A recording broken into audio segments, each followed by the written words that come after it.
say there is anyone truly notable on Drake's OVO Sound label that has been successful enough to compare to him in the slightest, given his level of commercial success and This is about the Drake OVO Sweatshop. Let's see if I can learn about someone else. connections. Shouldn't it be easier for him to pass the torch to his art? I know The Weeknd. He's so... Bro, they said half of Drake's Take Care album was The Weeknd song. The Weeknd gave him those songs. He's only credited on like 4.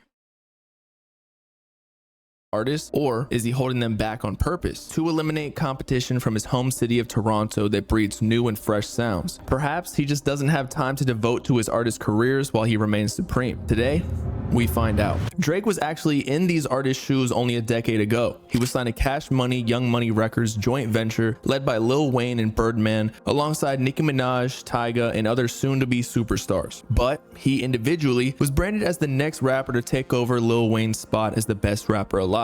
Lil Wayne took Drake under his wing, utilizing all the connections and pull he had in the industry to spot. To this day, I still feel like Lil Wayne was forced to do that by Birdman. Because Birdman really ran a career. I feel like it was a plan by Birdman and Jay Prince. And they said, hey, we gonna make sure this guy is at the top. So let's use Wayne to give him credibility. Try to accelerate it. And then the label's gonna see, oh, you can market this nigga. And then when they find out he's Jewish, it's like, oh, hold on. They're gonna be even more willing to negotiate and support because he's Jewish. And this is not my opinion. This is a fact based on what Drake said out of his own mouth. Y'all will see that clip in the documentary, but even he acknowledged it at the beginning of his career that, you know, Jewish people were going to rally around to support him. So that definitely was an advantage. So you got the black people on your side and the Jewish people on your side. You got the top of the food chain on the black side with Jay Prince and Birdman, right? And then all their connections to like Diddy and all the other people, Jay-Z, you know what I'm saying? So it was like a community group effort to push this one artist in Drake. And it worked. I mean, it worked out for all of them. I know all of them made some bread off of it because I think Jay Prince found Drake and then he introduced Drake to Birdman, and then Birdman said, oh, okay, I control Lil Wayne, so let me get Wayne. Since he's him, we gonna use Drake to push Wayne out the way. He don't even know that yet. He gonna think, oh, you making bread off of Cash Money whole time. Young Money, no, they don't think they making money off of Young Money. That's what Wayne was gonna think. Oh yeah, I'll co-sign him. I'm gonna get some bread. But then the whole time, Wayne's money getting stolen by Birdman and Cash Money. So it's like, and then they was fucking with Drake and Nicki Minaj money too. So they really got the most out the fucking deal. And I think Wayne is still fighting some of those some of that money he was supposed to get paid to this day. Spotlight his music to the world, not to mention jumping on multiple tracks as a feature right after signing. That's all he really needed, the cosign. And years later, Drake has obviously done Lil Wayne justice with the risk he took on him. Drake's contract with Young Money Records would expire, and he would have to decide if he wanted to re-sign, sign to an entirely new label for an exorbitant amount of money, or start his own label. Because while his relationship with Lil Wayne was still intact, Wayne and Birdman's relationship was in shambles. For years, the two disputed over how much money Lil Wayne was owed from his royalties, by the end resulting in a $51 million lawsuit and hiatus from releasing music since Lil Wayne didn't want to give Birdman Ain't a that dime. crazy? You see how I'm saying, chat? I'm just realizing the connection here. It was a plan by Birdman, Jay Prince, and all the executives from the beginning to get the most out the deal. They used Lil Wayne, bro. People wonder why Wayne wasn't coming to Drake's defense. They used Lil Wayne, bro, and then they packed him up. Then they just straight up replaced him. It's crazy, bro, how when they decide to push one person, they lay everything in front of them. They get him all these connections with these artists that he would never have a connection with. It's crazy, bro, how that network can get somebody that many opportunities. More than he already took. As a witness of it all, Drake wanted no part in anything similar affecting his own career. So in 2012, long before he submitted enough projects to fulfill his end of the current record deal, Drake founded OVO Sound, an abbreviation for October's Very Own, with two other founding members, his sound engineer and producer 40, and manager Oliver L. Khatib. His label was a joint venture under the Universal Music umbrella, specifically with Republic Records, and intended to focus on budding talent in the Toronto area, where Drake was from. Since, the label has signed a variety of talent such as Party Next Door, Smiley, Majid Jordan, T-Minus, Boy Wonder, and more importantly, himself. Starting in 2019, after the release of his album Scorpion finished off his contract with Cash Money. Drake just re-upped with Warner Music Group with OVO Sound. That's his like label. First of all, it was always interesting to me that he saw what the fuck was going on at Cash Money and he says, I don't want a YMCMB part 2. Right. I don't want a Young Money part 2. I want my own. Hi. Blazer. Right. Too geek to talk about it.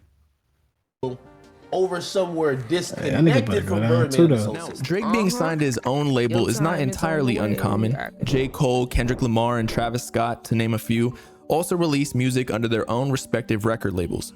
However, in their cases, they act and are treated like label owners since they actually have a large involvement in the creative process and promotion of the artist they signed. In some cases, above their own soul.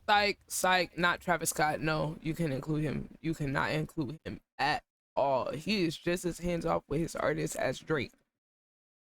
No cap. He won't even feature on a song with them niggas. Solo careers. He don't promote them or nothing. But I've learned he is one of the worst. Academics be dick riding the most questionable niggas because he is a questionable nigga. It checks out. On the other hand, Drake has run into controversy regarding his record label, since he rarely, or at least ineffectively, promotes his label signees despite being the top-selling artist in the world, unlike his predecessor Lil Wayne. In fact, various signees of OVO have spoken out against Drake and his lack of support for their careers, some of which even left the label entirely. So with that being said, the question that comes to mind is, why and how does Drake run a major record label if he's not really fulfilling his role of taking their careers to the next level? The answer is darker than you may think. The OVO Sweatshop is a term that surfaced from various Reddit posts and coined by DJ Academics in his Twitch live streams and past talk show Everyday Struggle. The conspiracy describes how Drake allegedly exploits and/or neglects the artist in his OVO Sound label in order to maintain his status in the industry. Now, obviously, his business may not be as poor of working conditions as a literal sweatshop, but the term caught on due to how OVO signees would allegedly sacrifice their own careers to write and produce for Drake later on, whereas other artists run music labels, such as Young Thug's YSL, proudly promote and collaborate with his artists, such as Gunna, as much as possible. Not to mention Thug's efforts to help Gunna surpass his own success for the betterment of both parties. Playboi Carti may not be actively advertising his artists in the same way, yet still draws immense attention towards them by associating them with his own brand and label, Opium. And because of this, Ken Carson and Destroy Lonely are undoubtedly among the top upcoming artists in the current generation. As for Travis Scott, he secretly featured Don Toliver within his highly anticipated album Astroworld, in turn sparking curiosity about his newly signed artist and launching his career to mainstream attention in a matter of months. The same definitely cannot be said for Drake's OVO. You don't be collabing like that. Yo, Black Pittsburgh, what's good, fam? Good morning. Good morning. How we feeling? I hope you're having a good start to the day. Appreciate you stopping by. Sounds roster, as there is not a single artist that can be deemed mainstream in the slightest, some of them even being, dare I say, irrelevant. I want them to go fucking do what every other label does, which is take some of the millions of dollars they've made and go hire somebody to pay attention to every act signed to OVO, and make sure that there's some more attention paid when they're dropping a project. Party Next Door was OVO's first official signee as a vocalist. Drake really ruined this nigga career, bro. He really did, bro. Like, at first, I heard his name all the time. Party Next Door, Party Next Door. I'm like, who is this guy? Who is Party Next Door? I think he did the worst. For real, because it's crazy because I will only see him pop up every now and then, but I was like, yo, I swear this guy was popping at one point. And everybody was talking about him, and then all of a sudden he just disappeared. and producer. PND was probably the artist who has had the he's a most producer success as a too. Drake signee, garnering a cult-like fan base in the R&B genre. However, he has still always been seen as an underdog in comparison to Drake, and many of his fans believe that he could have reached mainstream success if he never signed to OVO. And while PND and Drake have collaborated on a few occasions as artists on the same track, he is also known to be another one of Drake's frequent songwriters like Quentin Miller, such as mega hit Work featuring Rihanna. Now, who knows if the song would have charted nearly as high or at all if he kept it to himself, but at least the But he wrote the whole song. songwriters like Quentin Miller, such as mega hit Work featuring Rihanna. Now, who knows if the song would have charted nearly as high or at all if he kept it to himself, but at least the Wow. Wow. This guy's biggest fucking songs were written by somebody else. But you know what the Drake fans gonna say? Oh, but it was an R&B song, so it's not that bad. Nah. Hey, if he identified as an R&B singer, I'll be cool with it. But he calls himself a rapper, therefore I'm on his ass. Just saying, I'm keeping it real, y'all. I'm keeping it real. I'm back, Chad. I'm done eating. Back on Kim. We here. We gonna watch like, I don't know, maybe one more video and then I'm gonna get to writing. Gotta get something done. he would have had the chance at glory that Drake received time and time again. I Love McConan is the artist behind the 2015 hit song Lord, Tuesday. this guy. And while it is true that Drake hopped on the remix, exploding the song even further, the solo track with just McConan had already been an undeniable success without him. Facts. Regardless, somehow I didn't even know he got on it. Like, who even remembers the Drake version of this shit? He was so unnecessary. That's what he does though. Like, get on songs don't even be needed and shit. Sometimes be making the songs worse. No cap. Drake finagled his way into splitting the royalties on the solo record as well, not Wait, on what? just the somehow Drake finagled his way into splitting the royalties on See, this the problem. This how niggas be getting finesse. How the fuck you get this nigga rights to the original song too? Like, that's just silly. It's silly. But you know what though? Even though it's silly, if you trying to make a living off of your art, I could see how someone might be this desperate, but that's what makes it so predatory by somebody like him who already got all this fucking money to go to an artist that don't have shit and then like try to bully them into giving you shit that's not even yours. First of all, from what I heard, Drake hopped on the remix without his permission and then told him he had to pay for it. So that was insane.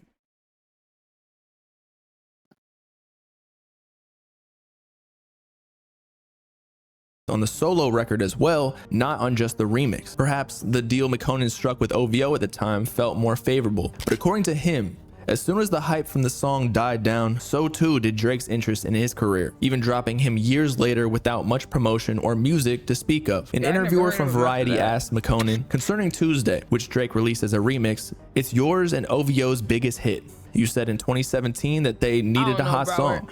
That's it. Do you still believe that? McConan says, It's always I mean, some- I don't know. I haven't Bro, talked to these it's people. always some weird ass niggas coming in the chat. You know, the niggas that don't get no attention, no bitches, no nothing. Just vibes, bro. Be coming in saying the craziest things, and I just don't react. I just ban them. And by the way, if you get banned in my chat, you can't see my stream anymore. So I always react after they leave. I can't give them the satisfaction. I can't. People in years. They Nobody's ever be thirsty for just any reaction. They be like, oh my god, I hope when I send this message, they get upset or they say something to me. Oh my god. Like, you look so fucking cool. Like, that's so head ass. reached out to me, but that seems as if that was the reason. Oh my For me looking gosh. back and What do you say? Somebody called my phone. Oh, So annoying. people telling me they knew that I had the new wave, a new sound starting up, and they jumped on that to further their own wave. They didn't want to sustain and support me, only themselves. Besides, sounds like I a only met Drake colonizer. Sounds like a colonizer. 3 times. We spoke maybe Wow. 5 times. Never about my career, just about getting stuff done. McConan Wow. He only Wait, talked what to him the 5 hell did I times. miss in the chat, bruh? No. I Man. look away every time. I look away for like 5 minutes, bruh. What Yeah, this nigga talking about? yeah. I don't even know what Smexy, Enzo, the shirt. hisses Oh, you and see the pain and curls Jaritos? up You know about into Jaritos? ball. What y'all know about What that? did I do? Is this Reddit type because of niggas. Yes, cause anything? what was that? What did that message even fucking mean? The fuck was this nigga talking about? Like I read it and I was like, what's up with all the illiterate people? Like, can you at least make the sentence make sense, please? Niggas With be weird, me.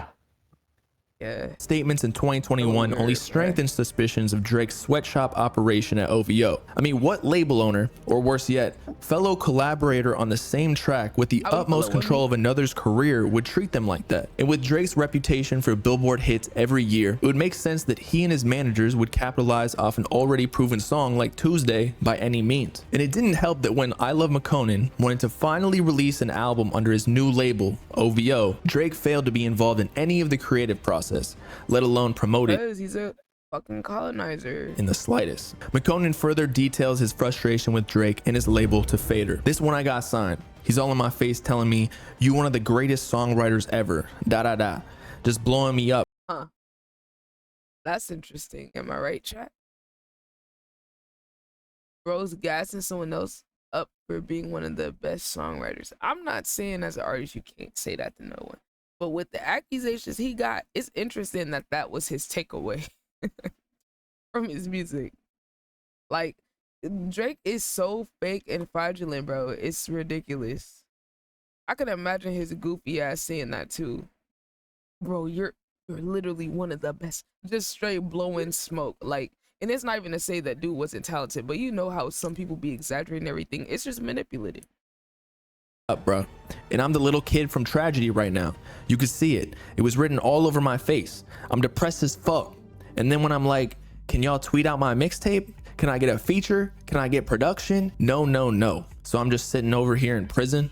Am I in prison? So maybe OVO Sweatshop wasn't harsh enough of a term with how Drake treated I Love McConan. Because in retrospect, all Drake really did for his career was boost his song Tuesday to number 12 on Billboard, meanwhile taking half or more of the earnings from the remix and the original. Hell nah. Google Fi Ain't Wi. no way I'm giving up no royalties on my original song that you wasn't on. No fucking shot. Not to mention steal the Silly sound and Willy. wave McConan created for himself as an independent artist to further his own career. Then drop him as soon as his name lost relevance from the lack of promotion that Drake provided. Drake What? What did that title just say? drop him as soon as I Love McConan recalls Drake relationship going downhill. Drizzy calling him Eric Benet ass looking nigga. Whoa. First of all, chat, I don't know if y'all know who the Benet, they're brothers, I think, or I believe it was like a group family. That was a group. It was like, try to see who Eric looked like. You know, that's before my time, but I'm familiar with their name. Isn't this the one that is this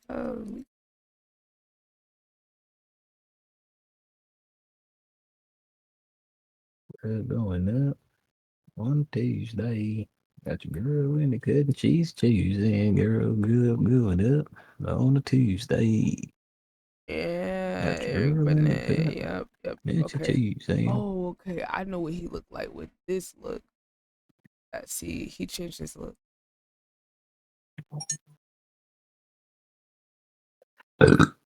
Yeah, Excuse that's me. what I'm saying, bro.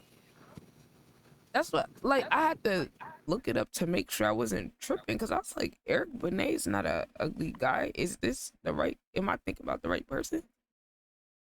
Like, what do you mean when you say Eric Benet looking ass nigga? Like, that's an insult. And then now when I see Drake saying nigga, I'm looking at a little side eye. Cause now when you say it kind of feel like the hard ER.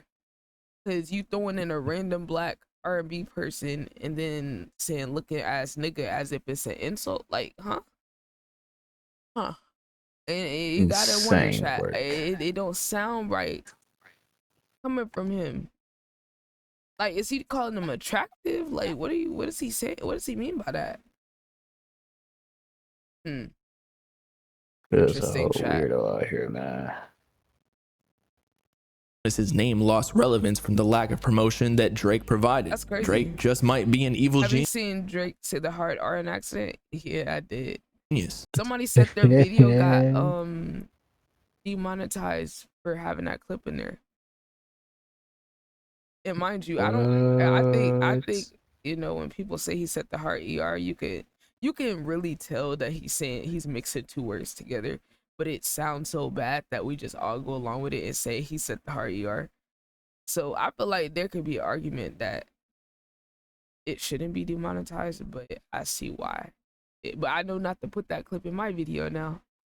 Quentin Miller is a ghostwriter and is mainly known for being involved in the largest blemish to Drake's career, at least at the time. However, before this, he was very much the opposite. Still they buried this story so quick. Working in the shadows, no one on the outside even knew Quentin was ghostwriting for some of Drake's hit songs. His controversy escalated with the public feud between Drake and Meek. Really, Drake is one of the GOATs at being a talent scout. That's really what, if we want to say he's a GOAT, like, he definitely is able to, like, pluck all the right types of talent. It's like, ain't I like that? He's taking little pieces of all these different artists, and he's real tapped into the underground, so he be hearing a lot of different music, so he always hop onto that shit. That is real colonizer behavior. I'm not gonna lie, I can't lie. That's all I got to say on it. Mill in 2015. Meek Mill pressed Drake after they collaborated on Rico, inquiring if the lyrics were about his current girlfriend at the time, Nicki Minaj, whom Drake has also had a long-term friendship with. But after finding out Drake didn't even write the lyrics to the song, Meek went ballistic and publicly called him out, in the process exposing the actual because I know Meek Mill's a writer. He be writing for other people. Writer behind the verse, Quentin Miller. At the time, this was a huge deal in hip-hop. I remember that song. I actually like that song. Well, Quentin did a good job on Drake's verse. Because a rapper's penmanship was still something rappers took pride in. Meek Mill felt like he got played. But what's worse is because of the whole scandal, all of Quentin Miller's contributions to Drake's career were brought to the spotlight, including one of Drake's most beloved mixtapes. I wonder if you're gonna put Daylight in here. By fans. If you're reading this, it's too late, and almost destroying his career entirely due to raising questions about the authenticity of practically any. Wait, what did you just say? I went over my head. I wasn't. All of Quentin Miller's contributions to Drake's career were brought to the spotlight, including one of Drake's most beloved mixtapes by fans. If you're reading this, it's too late, and almost destroying his career entirely due to raising questions about the authenticity of practically any and all of his music that he's released. Oh, and of course, the conditions within OVO, since, well, Quentin Miller obviously had the talent to make hits, yet still remained unknown behind the curtains at Drake's label. Regardless, the damage was already been done, and various sources began investigating deeper into alleged demanding working environments at his record label, though damn, sweatshop vibes. Damn, chat. Were unsuccessful in finding any concrete evidence. Years later, during another public feud involving Drake, except this time with Pusha T, Quentin Miller was asked by a fan where his relationship with Drake stood at this point in time. He made it clear that his ties with Drake were strictly past tense, never doing anything with that guy again. I literally don't even care of that to become a thing. We're finished. He's doing him, I'm doing me, point blank. That's it though. Shit dead. Perhaps he was just glad he had finally escaped and wanted no other dealings with Drake after what had transpired. I mean, according to Quentin during his DJ Vlad TV interview, he apparently hadn't seen one back-end publishing check from any songs he wrote for Drake. Merely a nah. Oh, nah. We'd had to have a conversation about that or something. Or something. So he didn't get paid for none of the writing he did on one of Drake's biggest projects. That's crazy. He apparently hadn't seen one back-end publishing check from any songs he wrote for Drake. Merely a $30,000. If you're looking to go back, like what? Don't tell me they gave him an advance and was supposed to give him royalties and then never paid. That would be so advance when shocking. he signed, clearly much less than he deserved. But what Drake? Merely a $30,000 advance when he signed, clearly Nah. much less than he deserved. But what most people don't He never got his money in the back end. Ooh, child, I'd be so pissed. realize is that Quentin Miller was actually signed to another organization entirely under record producer and publisher Tricky Stewart. And actually, he claimed that Drake and his label would even pay him additionally under the table for Quentin to survive and provide for his family. It's about to change my life, you know? Even though, you know, I was in my horrible publishing situation with Tricky, so I never got a publishing check off of any Drake songs. Wait. You never got a publishing check off of any Drake song? No. I had to feed my family off getting paid under the table in that situation because Tricky and them wouldn't let me go.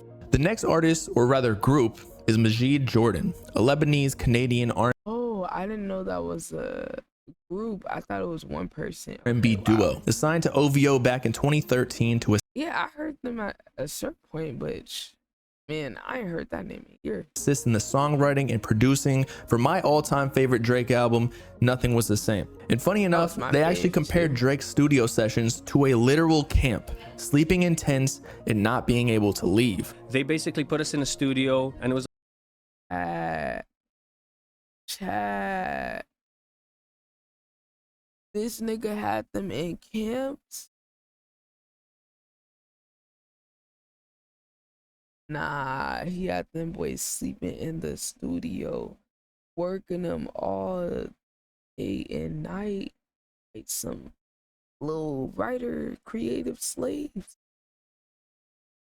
Okay, like when I said it was a sweatshop before, I meant like he was just like milking them for content and music and their ideas and shit. But like I didn't know he literally had them dudes like camping out in the fucking studio to like stay there and just cook up some shit for him. Like what? I thought it was like on some shit like they would come up with ideas and then he would take them for himself. Right? That's what I was thinking. But he had them in there making music for him straight up, like all the time. Like literally being like chefs in the kitchen. Like Drake is like the person that brings you the food at a restaurant. He's like the host. But the chefs are the one that was cooking in the kitchen. All lines of chef, the whole line back there, the whole kitchen, they cooked that shit. And then the host, the one to present it. That's literally him. Like, what? I knew he had writers and stuff, but like, I didn't know he was working his artists like this. Like, I knew that once they got signed, I never heard nothing about them again.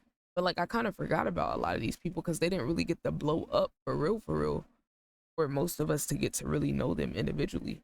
So it's like he caught them right at when they were starting to go up and then like cut off their trajectory. But like they were getting enough motion for him to discover them from like, you know, wherever. Drake clearly be on the internet all the time. He does a lot of research. He's always active on Twitter. You could tell because of that last song, he really literally sounded like the shit people were saying on Twitter. Hilarious. But, bruh, this is crazy. Like, damn. Wimmy says it's crazy to me that even after getting the fact that you use a ghostwriter reveal, people still fuck with your music, pretending music is yours. Like, it's the ultimate no-no for music. Thank you, Wimmy. Thank you. I've been saying this for years. People say, oh, you're hating. I'm like, no, I just separate him from other actual artists. I'm not saying he has no talent. He can write to some extent, clearly. But it's not all he's making it seem.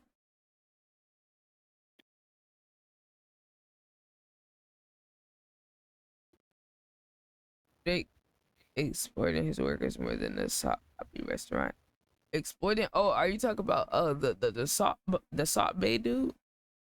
Sleeping in tents. Yeah, and also the hip hop culture took a big hit when niggas like Drake were able to normalize not writing your own shit, it definitely let a lot of people see like, oh, okay, it doesn't matter about having integrity. I don't care about R&B. Do your thing on R&B, get writers. I don't care if you sing and all that.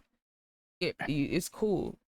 But rap, yeah, you need to be a poet of your raps. The fuck?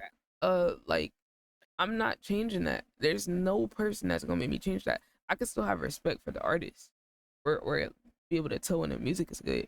But like, I'm not gonna put you in the same category as like people that actually write their own shit. You know what I'm saying? Kind of like Kanye. Like Kanye can rap a little bit, like, but he's not really a rapper though, because he's had so many other people write shit for him, and you can tell when Kanye's writing for himself. I'm not gonna lie, you can definitely tell when he's writing for himself, versus other people. But Kanye is a S tier musician though, so you can't even take like. So I look at him different. So you know, I feel like you just judge the artist by whatever their strengths are or whatever, you know, skill set they have, and then there's no problem. Just don't overrate people. Don't put people like Drake in the same category as someone like J. Cole or Kendrick. J. Cole produces beats on top of writing, you know, and produce beats for himself and other people. So like that's a different level of musicality. Kendrick, as a writer, oh my god, like fucking amazing concepts, storytelling. I mean, he has everything. The delivery, the production choices he makes is very musical. You know, so you gotta put those people in their own categories and compare them to people with similar skill sets. I just don't understand why people don't compare similar people instead of like people in different categories.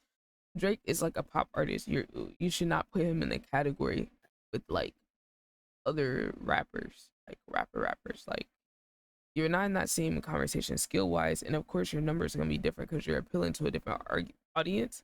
And part of what hip hop and rap represents is pretty much a rebellion or a counterculture to society. So when you're not making music kind of like related to that struggle or you know, storytelling, everything doesn't have to be struggle, but somewhat authentic uh uh music is kind of critical for it to be like truly hip hop and rap essence. And he just misses the mark on so many of those different categories that I can't truly like put him in the same conversation as other artists who are true to it. Because when you go that route and you talk about your struggles, you talk about the system, you talk about things that's controversial, you're naturally not gonna appeal to as many people as someone like that doesn't really take any stances like Drake. So people like always seem to not factor that in to the conversation when it comes to like why certain artists get certain numbers. So that's kind of just a hit that you take as a part of your morals or principles, right? People call Kendrick's last album trash. He was talking about some real deep shit on there. He's talking about generational trauma and shit. That's something a lot of people don't want to hear. Holding up a mirror to himself and to the people listening to the music. A lot of people are uncomfortable with that. So it's naturally not going to appeal as much as Drake's generic ass mixtapes that he's putting out. I struggle to even call some of these albums. But I digress.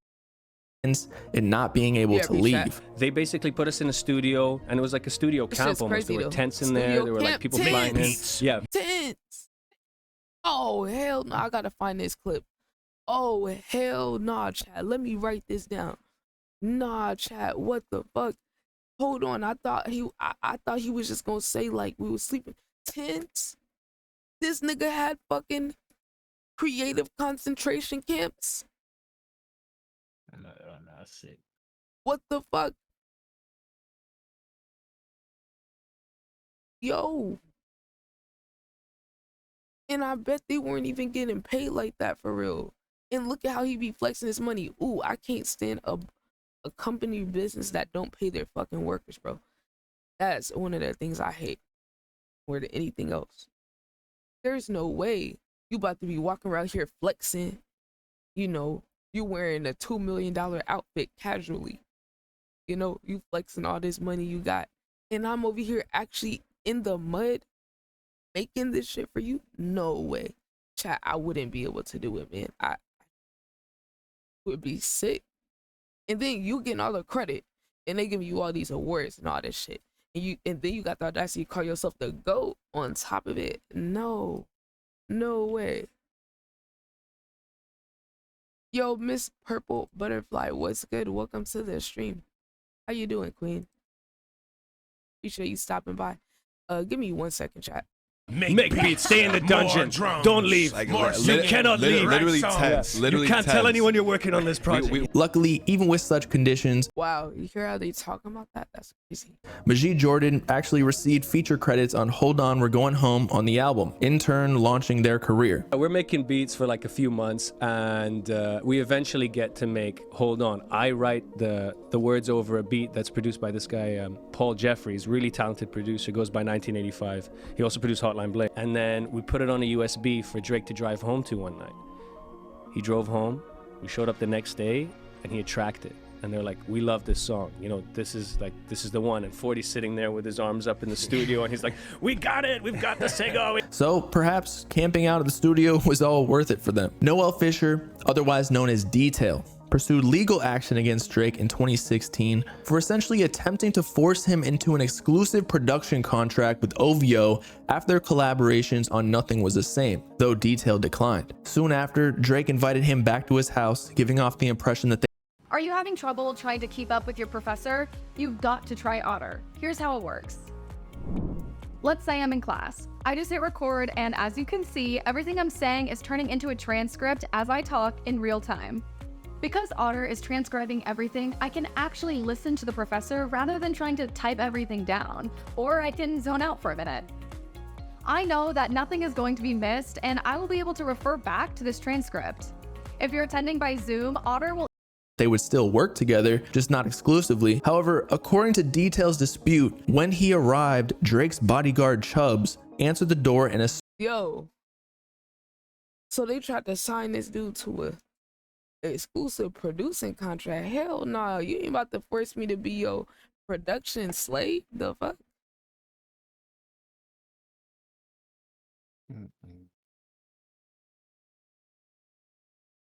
Skibbity. Okay, chat. I'm back. Miss Purple Butterfly. I am doing good. I'm doing good. I'm glad to hear you're doing well. Hold on, let me come back on the camera. Okay, hold on. Let me go back.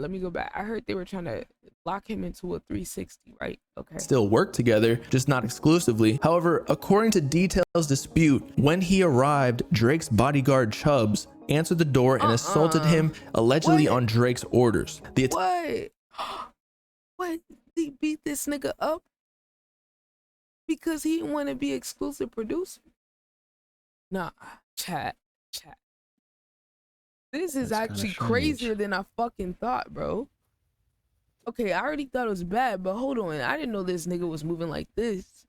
I actually saw this guy in another video, but they didn't really explain the situation like this. I thought this was just like someone they just randomly beat up in Toronto area, but apparently it's because of that. That's even crazier.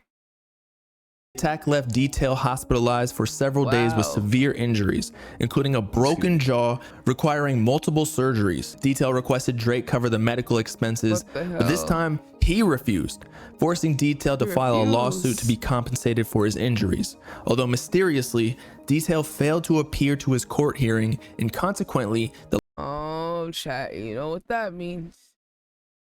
He failed to appear at his court hearing so he could get compensated. You know what that means, chat? They threatened him. The lawsuit was thrown out, and he hasn't spoken a word of the incident since. But speculation remains that Drake and his crew had something to do with it, such as threatening Detail with even more injuries. Drake referenced the situation in one of his. See, he's a bully. He's a fucking bully.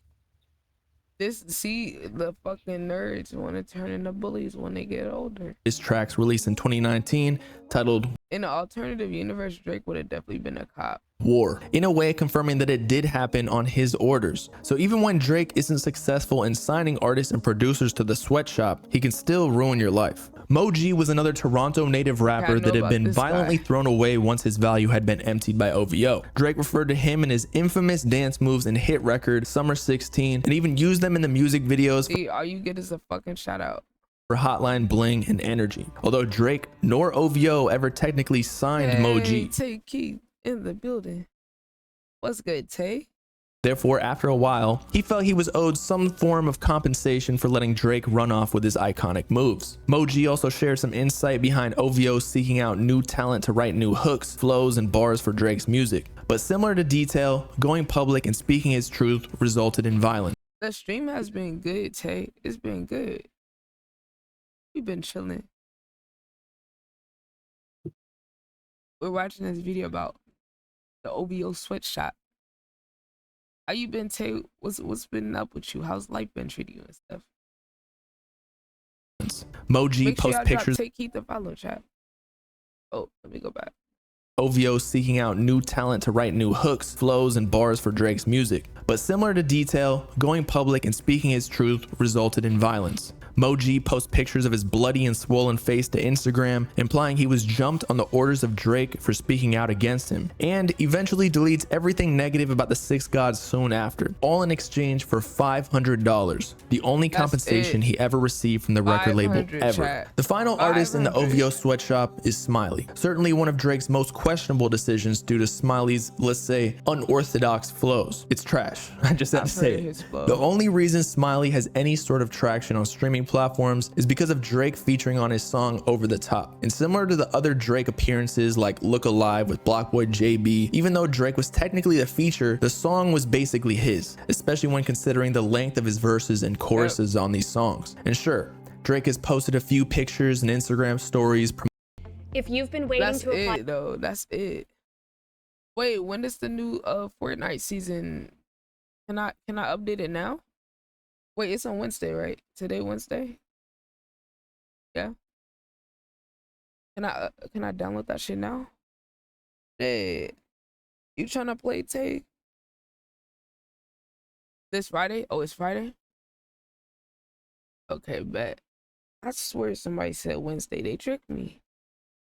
Anyone in their right I mind haven't played Fort. I gotta get back on that shit. could tell you his music isn't going to translate into the mainstream, and it definitely hasn't. Smiley has had not one mainstream hit in years, at least solo, so what was the point? Some fans believe that Drake is simply giving back to his city by signing Toronto natives that have a little buzz, but at the same time, this also benefits him too, by maintaining his relevance and influence, keeping all the new artists under his wing, not too different from his previous artists already locked in the OVO Sweatshop, I Love McConan, or even Four Bats, whereby he remixes already bubbling or hot songs to demonstrate his dominance on the charts, even though these songs were already performing well without him. It's all a status play, but in hip-hop, that makes all the difference in perception. Given all the career atrocities Drake already has on his record, a few artists were smart enough to think longer term, what exactly it means to be signed to a superstar artist with literally no successful artists under his label. These artists saw past the guaranteed money behind giving up their own artistry to continue Drake's, and in some cases, the coveted Drake feature that could set them up for life. But is that really what they wanted? The Weeknd is the most listened artist in the world in 2024 on Spotify, but regardless, before his rise to extreme fame, he was a relatively unknown Canadian R&B artist. And Drake was the biggest fan of the Weeknd. You know what's crazy? So Harlem, I found hella random videos yesterday of like J. Cole, and I forgot there was a video of J. Cole and Drake going to get Born Sinner. I remember watching it when it came out. Like they went to fucking Best Buy and like bought up all the CDs when J. Cole album came out. And it was so funny. You know how he was trying to make us think he hated on the Weeknd? So I saw a little clip in there where they picking the albums off the shelf. Drake pick up the Cole album, put him in the thing. He pick up his album, I think Take Care was out at that point, put it in the thing. And he's like, oh yeah, the Weeknd, the trilogy. Let me get that too. Ah, got your ass, Drake. I can't wait to use that clip against you. I can't wait. I got so much ammo against Drake. Oh my God. Because like, bro, I just want to prove the point that he's a fan. I was already gonna say that. Like he's a fan of The Weeknd, but I got a receipt now. And I know there's some other receipts. Cause this nigga was literally dick riding The Weeknd. Like, it's crazy how niggas switch up. And then one of his, people's favorite Drake albums, Take Care, half the songs are The Weeknd songs. So it's like, I didn't know that till recently. Like, I know he, like, literally, bro, gave the songs, and then you gonna be acting like this? Like, that's what's so silly about, like, Drake's stance on all this. It's like, you really acting like you didn't get all the help from people that you got. Okay. Like, everybody has got you to where you're at. Like, come on. You use everybody. And songwriter assisting Drake with his early projects. Drake discovered his music in 2010 and had 2 of his songs posted on his October's Very Own blog. A year later, The Weeknd released his debut mixtape, House of Balloons, and started working with Drake on his upcoming album, Take Care. And while The Weeknd appeared as a feature on the songs Crew Love and The Ride, he was also credited for songwriting contributions on a few other tracks like Cameras, Shot For Me, among others. In 2013, The Weeknd told Complex, "I gave up almost half of my album. It's hard. I will always be thankful. If it wasn't for the light he shined on me, who knows where I'd be? And everything happens for a reason. You never know what I would say if this success wasn't in front of me now." And despite Drake's efforts to sign him officially to the OVO Sound record label after Take Care's momentum, The Weeknd had different arrangements. He used the buzz from his Drake collabs to partner with Republic Records and create his own imprint, XO, a competing force to OVO, in which he could sign his own artists. Soon after the deal went public, Drake responded glad he did that, bro. There's no way we would have got all that good music from him if he signed to OVO. All the shit would have just went to fucking on Drake. Twitter. "You won't get away with just a thank you. You owe me a favor." Welcome to Flatiron School. Who does nigga Drake think he is? Like, what the fuck? We still not convinced. Just because you have your friends beat people up, you does not mean nothing, nigga. Like, betrayed, beat at his own game. He gave the spotlight to an upcoming artist, but couldn't lock them into a deal to bear the fruit he had planted. So I understand his frustration. But on the other hand, The Weeknd was responsible for a large proportion of arguably one of Drake's most iconic projects of all time. Seems like a fair trade to me. Just because Drake was early to discover The Weeknd's talents doesn't mean he owns him. I mean, think about how limited you needed him. You needed him. You can't try to little bro somebody that gave you some of your best songs. Like, he could have this nigga is so delusional been if he was signed to another artist. And now they compete for the same number of Billboard hits, selling out arena tour stops worldwide. Nah, The Weeknd's better. The Weeknd's better. I can't lie. He's better, and I feel like he's more popular right now. I don't know. I feel like The Weeknd got more motion.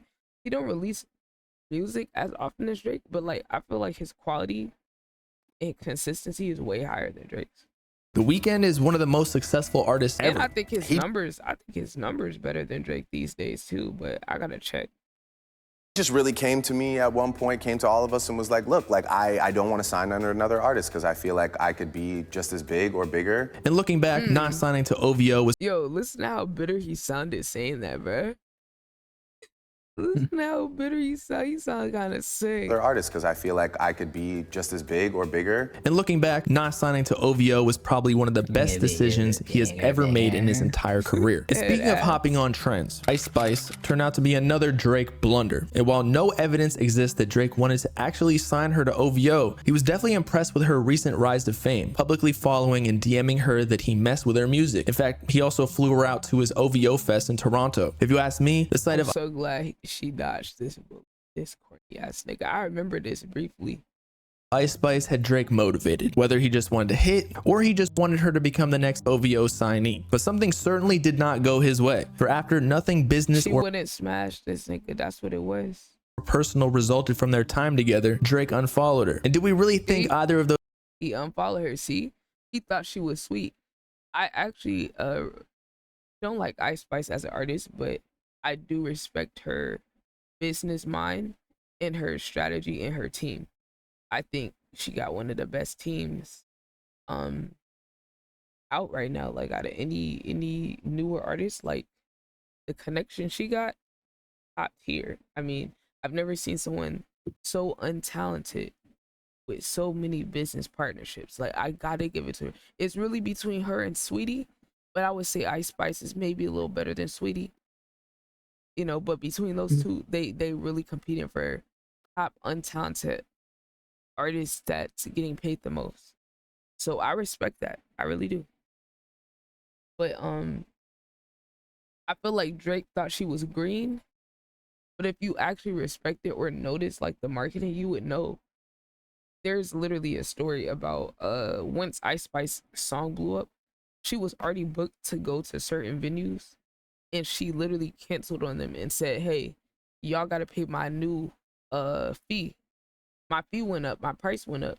So either you gonna pay me the new price or I'm not performing," which I could argue is a little tacky business. I don't think it's the best business. However, some people are like, "Oh, this is gonna be bad. It's not a good look." That is true. However, I feel like the momentum she had was so big that it didn't matter if she burnt bridges behind, because the new bridges in front of her was gonna make her more bread.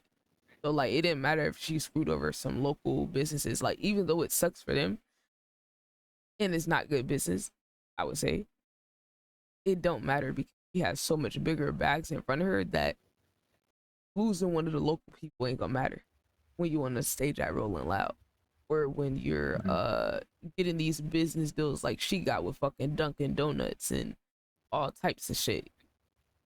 That's a whole different price range. You know, we're talking about going from hundreds to a few thousand to like tens of thousands or hundreds of thousands. Like, you know, so I feel like that told me what type of timing her and her team were on business wise. So Drake must not have been paying attention too much, because if he saw that, he should have known, like, oh, this girl is not as like naive as some of these other dumbass niggas I be signing. Like, you know, but I think he thought because she was a woman, you know, he don't like women, so I think he thought because she was a woman, like, he'd be able to get over on her, charm her up. But she probably, one, saw how corny he was, and then two, start seeing that the math wasn't mathing. Because once I saw that Drake unfollowed her, I already knew what it was, bro. Business I or remember that shit. Everyone, it was circulating and shit. Like, everyone's like, "Oh my god, Drake unfollow Ice Spice," because, you know, whenever he follow a new person, everyone knows. You know, like, he followed that Ian guy, the Yeet clone. Drake followed that guy. You know, so every time he follows somebody, you know, he trying to like work with them or something. Personal resulted from their time together, Drake unfollowed her. And do we really think either of those two options would have ended well? As we can already see, she's doing just all right on her own with barely any music out. Also, we need to give credit to Ice Spice's team that have protected her from all controversy and have allowed her to make all the right moves in the industry. After all, they were smart enough to refuse whatever Drake may have offered. Bryson Tiller seemingly blew up out of nowhere with his SoundCloud hit Don't, that eventually made its way onto every hip hop, R&B, and pop radio station. Expectedly, Drake offered him a record deal, but Bryson Tiller turned it down. He was conflicted on quite possibly. I remember hearing him talk about this in his song. The biggest decision of his entire life. Does he sign to Drake to potentially be overshadowed, or simply because OVO lacks the infrastructure to support any artists other than Drake? I mean, Bryson Tiller had already signed to 2 independent labels before, and neither of them worked out. But signing to RCA Records, he would have had a whole team. He talked to 40 about it. Even 40 was like, "This is not a bad deal from RCA, so we just did it." Bryson Tiller decided to take his odds as a solo artist without the help of Drake. And whether or not his career... Wait a minute. I feel like he just said 40. Drake's producer even told Bryson Tiller to take the other contract. Yo, that nigga 40 been on timing. Career has panned out greater before snitching about Drake's baby. Oh my god. Nah, 40's definitely the mole, bro. He's definitely the mole. So Drake was trying to sign Bryson Tiller. Bryson was talking to 40, Drake's producer, about that he could go with OVO or RCA. And then this nigga 40 gonna tell Bryson, yo, that other contract from RCA really isn't a bad deal.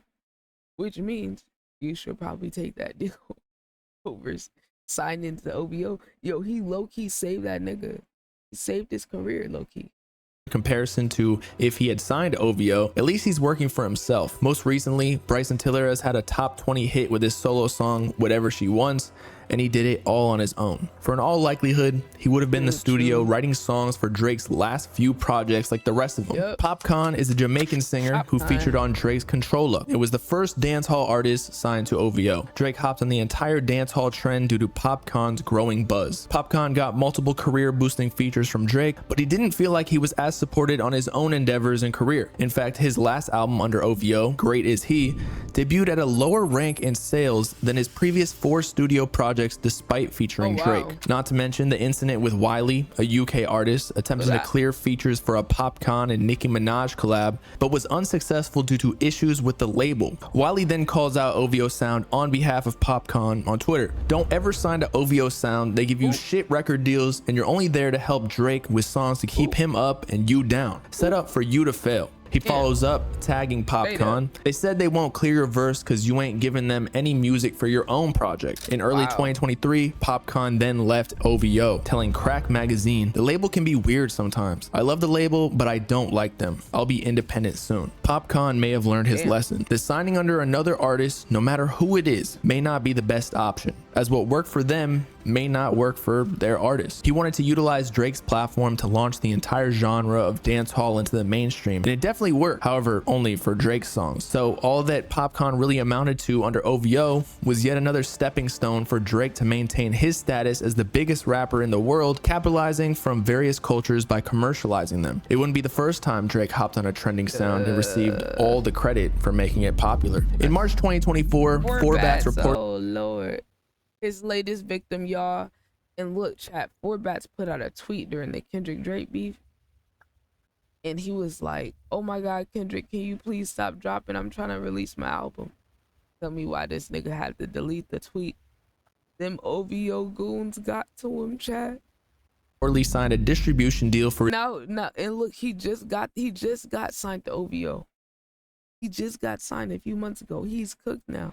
his new EP with Drake. Drake just did a remix of his hit song Act 2, dated 8, and just like some other OVO signees, Forbats' song was already viral in his own right due to the juxtaposition between his street appearance and high-pitched R&B vocals. Yet again, this caused fans to wonder why artists keep letting Drake get away with hopping on the trends they have created when we've already seen all of OVO's other victims. Forbats allegedly only signed a distribution deal for one EP, so if the partnership isn't the right fit or the EP doesn't stream like they're hoping it will, they can always part ways. As of now, if one looks at the album's metadata for his newest project, there is no OVO sound listed as a distributor though. Drake's remix is also not on the album. Instead, there is the Act 3 remix with Kanye. Drake and Kendrick's beef also took a lot of the spotlight away from his debut studio project, in which he tweeted, "Yo, Kendrick Lamar, I just see, look, there go the tweet chat. Just dropped my tape. Can I get 24 hours at least?" Now, obviously, this isn't entirely Drake's fault, but still, it's just something to note. Is the entire label evil and maliciously signing artists for the sole purpose of sustaining Drake's career? Or does that just end up happening for various reasons? Because what it looks like is every artist who signs to the label ends up never amounting to much under their own name. And as soon as Drake has siphoned all the influence he can take from new artists out of Toronto to perpetuate his next leg of his career, you never hear from them again. If that's actually the case, then Drake and 40 are evil geniuses, especially when they have easy bait for upcoming artists of the prized Drake feature that could skyrocket their career with only one song. And better yet, many of the times Drake doesn't even fulfill this promise. I mean, if they made a hit record,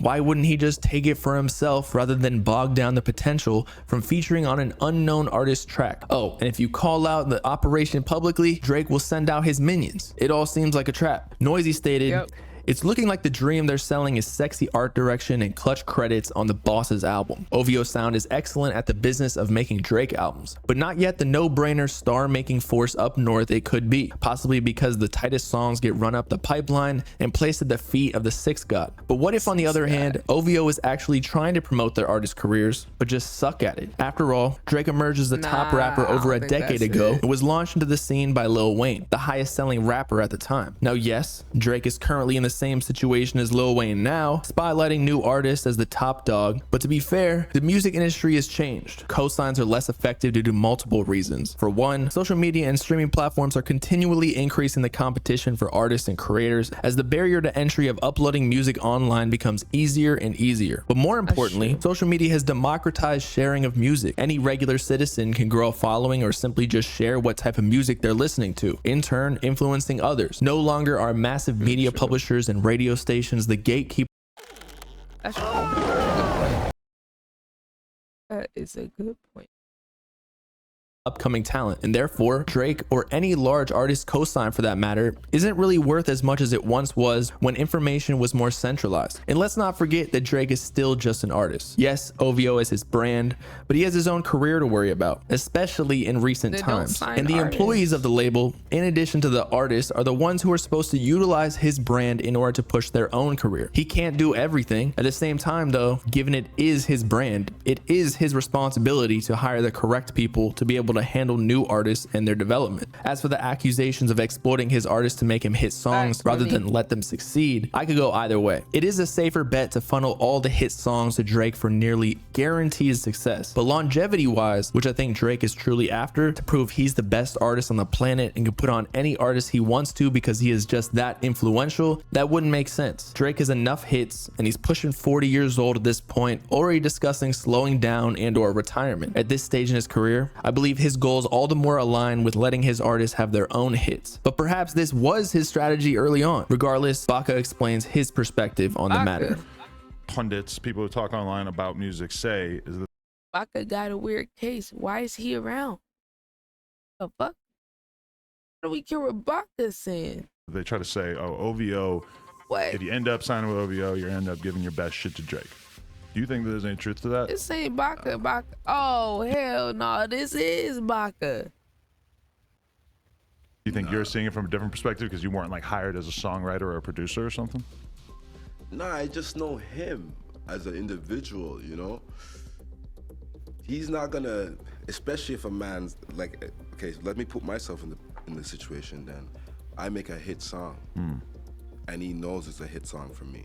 He's not gonna come and be like, yo, I need that song. Yo, what's good, Nahu? How you doing? I 100% I know this. And I've never even heard of him doing anything like that. So right.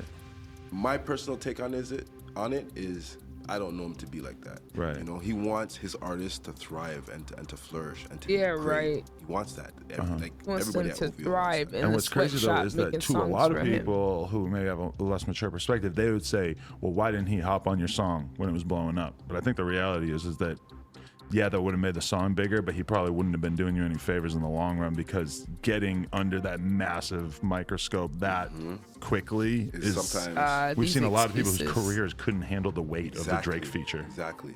In conclusion, it is a given fact that if you're an artist as big as Drake, you are bound to wrong some people to get to that position. Drake used many artists as writers and producers to drop as many hits as possible throughout his career. For this reason, OVO can be seen good to see you too now. as a sweatshop. However, is it even fair to compare any OVO signees to Drake due to his impossibly large success? We have to remember record labels like OVO are a business and will invest in the most valuable asset they have. In this case, that is Drake. Why would they risk money on artists that could fail when whatever song Drake makes, and that's why I would argue don't sign any artist in. Makes us guaranteed millions of streams without much marketing. Maybe the OVO label is not really a label at all, but just a springboard to boost Drake's career since he has been so successful. The majority of people would agree that Drake mistreated the artists on his label, and this is a testimony to Drake's character that has heavily been questioned in recent times during his beef with Kendrick Lamar, Future, Metro Boomin, and damn near the entire industry. So not only Drake, but also OVO Sound as a label may need to change their tactics, as they very well may have an army of sweatshop prisoners ready to expose any and everything going on behind the shadows.